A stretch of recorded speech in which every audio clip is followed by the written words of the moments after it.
So now that we have ourselves set up where we have a red dot and it is aimable, we want to go ahead and work on the reticles. So to begin, we're going to go back to our red dot and we're just going to add a SKG optic component. So what the optic component does is it is specific for handling things like the reticles. So it is the optic specific functionality, basically. So what we want to go through and do here is create an initialization data asset and a reticle settings data asset. So let's go to our data assets folder, optic, SKG, data assets, optic, and make a initialization. So DA underscore optic init underscore red dot. Open that up. We have the same optic mesh, which is static mesh and static mesh. And we don't have any other settings that we really have to worry about here because all of these are for magnified optics. So we can save that and just simply plug it in.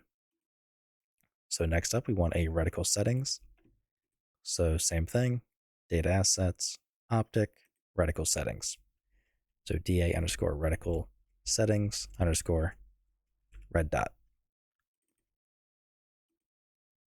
And in here, we have a reticle material.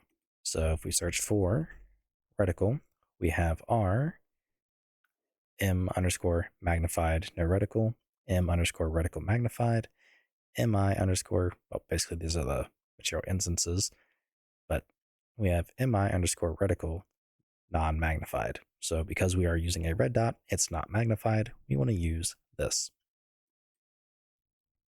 Then we want to add a texture. So what reticle do we want to use? If we search for reticle, it does provide, a handful. We can go ahead and throw on the hollow site. So we're going to make that. And by default, this has two different colors. So the outer ring being red and the inners being green. We can change the colors on the fly, so without actually having to remake the texture. So I'm going to make the green channel, which is those two dots there. I want to make that red as well. So the dot, basically the entire reticle is fully red. So once we have that, we can go back to our red dot and just plug that into the reticle settings. So press play and we have an issue. So right now it's hiding everything pretty much but the glass. So if we look back here, we have a reticle material index, and by default that is 0. But if we come back to our red dot mesh, we can see element 0 is the actual site. So we can see what is what by just highlighting it. So if I highlight index 0, it's the entire body. Index 1, that's the reticle. Index 2, that's the glass. So in our case, we want index 1, which is the reticle. So we're going to change reticle material index to 1 and hit save. And there we go. So now we have a reticle. Granted, it is a bit on the dim side. So we can go through and tweak it. So we have our, where are we at? Reticle brightness settings. And by default, it's just set to 1. We can go ahead and make this have a default of, say, 10. And that is substantially brighter. So now, let's say I wanted to build a switch between red and green. Well, I can just add another reticle texture. I'm going to add the same material, the same texture to the reticle. And I'm just going to change the red channel, which in this case is the outer ring, from red to green. Hit save, and that's all we have to do there. Now, we just need to call a function on the optic. So to do that, we're just going to jump right back to our player character, like so, and we're going to make just a test button.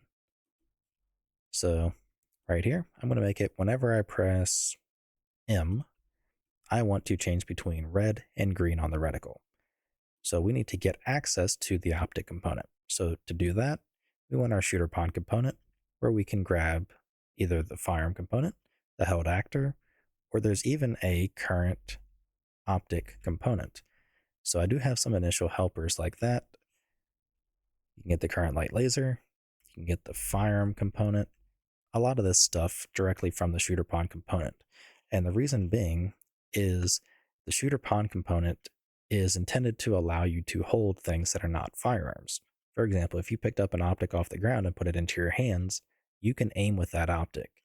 Likewise, if you picked up a flashlight, put that in your hands, you can turn that flashlight on and off, turn the laser on and off, all that kind of stuff.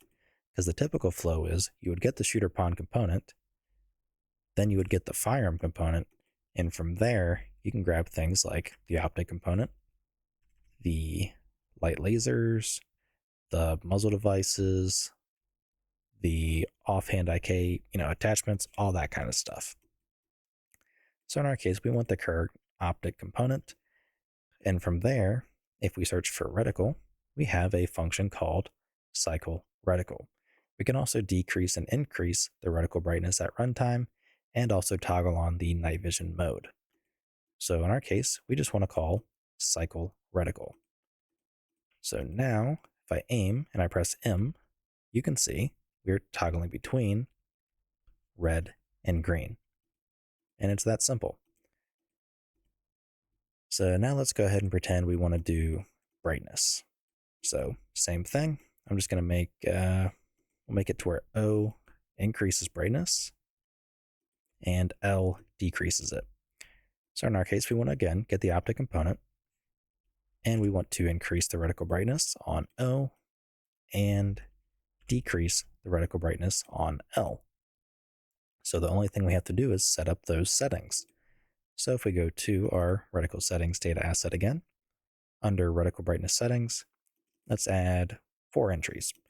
So index 0 would be do 0.5, index 1 would be 2.5, index 2 would be, say, 8, and 3 would be 16.